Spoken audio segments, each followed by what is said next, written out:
나는 하나님과 동력을 잘하는 행복한 동력자입니다. 6절 보면 하반절에 오직 하나님께서 자라나게 하셨나니, 7절 오직 자라나게 하시는 하나님뿐이니라. 9절 우리는 하나님의 동력자들이요.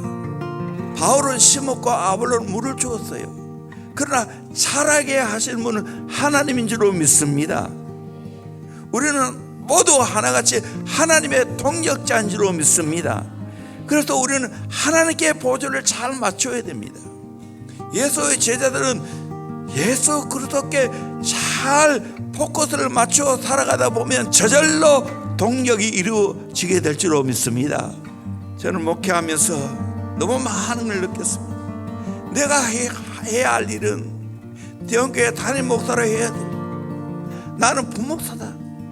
담임 목사는 우리 주님이시다. 그러게 주님께 포커스를 맞춰서 목회하면 잘 될 줄로 믿습니다. 주님 하라 하는 대로 하면 될 줄로 믿습니다. 주님 시키는 대로 하면 주님이 책임져 주십니다. 주님이 열매 맺게 하실 줄로 믿습니다. 동력 잘하려면 어떻게 해야 됩니까?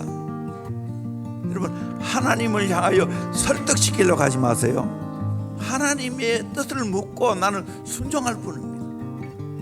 그저 어떤 어려움이 있을 때마다 하나님 이거 도와주세요, 이 자세도 아니에요. 우리는 왜 기도합니까? 하나님 마음을 알기 위해서, 하나님의 의중을 알기 위해서, 하나님의 뜻을 알기 위해서 기도하는 겁니다. 그걸 알았다면 내가 순종하면 되는 거예요. 그게 바로 하나님과 동력하는 거예요. 그러면 하나님이 책임져 주시는 거예요. 제가 기도하는 이유도 여기 있어요. 하나님, 어떤 말씀을 전할까요? 하나님, 이런 일이 있는데 어떻게 하면 좋을까요? 기도. 그렇게 기도하다가 보면 하나님 내 마음에 감동 줘요. 감동 주는 대로 하면 되는 거예요. 제가 대원교회에 있으면서 가장 힘들었을 때, 그 당시에 대원교회에 계속 있어야 되나 말아야 되나 심각한 고민을 하게 될 때, 하나님 저에게 말씀해주세요. 나처럼 하라고. 주님이 가르치는 사역 하셨고, 전파하는 사역 하셨고, 고치는 사역 하셨지만 12명의 제자를 키웠다는 걸 말씀해 주셨어요. 그때부터 39년간 제자 훈련을 지금까지 해오고 있어요. 우리 교회는 제자 되어 제자 삼는 건강한 교회가 변치 않은 표입니다. 많은 교회에서 1년 계획을 세우고 5년 계획을 세우고, 그때마다 목사님 골치 아파요. 나는 골치 하나도 안 아파요. 해가 바뀌어도 똑같아요. 뭐 그거 신경 써요. 가장 중요한 거, 주님의 지상 명령, 최대 가업, 이 제자 삼는 건데, 이거 계속해 나가면 되는 거예요. 아멘. 이거 주님의 비전인 줄로 믿습니다. 주님의 사명인 줄로 믿습니다. 요셉을 예를 들어보겠습니다. 요셉은 하나님이 주신 원대한 꿈이 있었습니다. 너무나 확실했습니다. 근데 인간적으로 생각할 때는 그 꿈이 도무지 이루어질 것 같은 생각이 들지 않습니다. 애굽에 팔려 종살이하지요. 또 억울한 누명을 쓰고 감옥살이하지요. 근데 놀랍게도 요셉은 하나님의 경륜, 하나님의 경영을 믿고 원망하지 않았습니다.